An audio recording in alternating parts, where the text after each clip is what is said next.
Bonjour et merci de nous rejoindre pour les perspectives du marché d'aujourd'hui.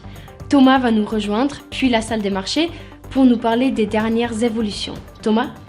La capacité de la plateforme de smart contracts Avalanche à évoluer tout en restant sécurisée et décentralisée en fait une alternative crédible à Ethereum, a déclaré Bank of America dans un rapport de recherche.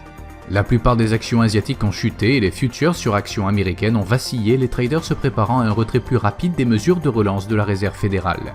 L'inflation britannique a atteint son niveau le plus élevé depuis plus de 10 ans en novembre, passant à 5,1%. Le cours de l'action Microsoft est resté largement inchangé lors de la dernière session, l'indicateur MACD indique un mouvement haussier.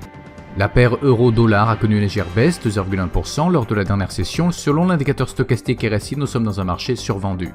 La paire livre sterling-dollar a connu une correction baissière lors de la dernière session, chutant de 0,2%, selon l'indicateur Williams, nous sommes dans un marché survendu.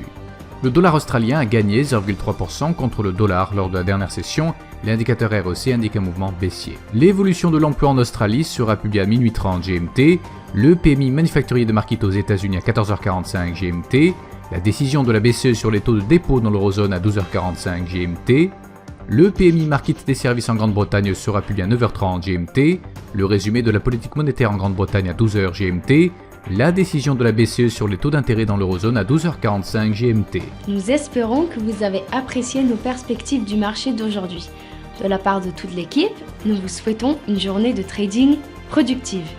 N'oubliez pas de vous connecter demain matin pour tous les événements et les dernières nouvelles sur les marchés financiers.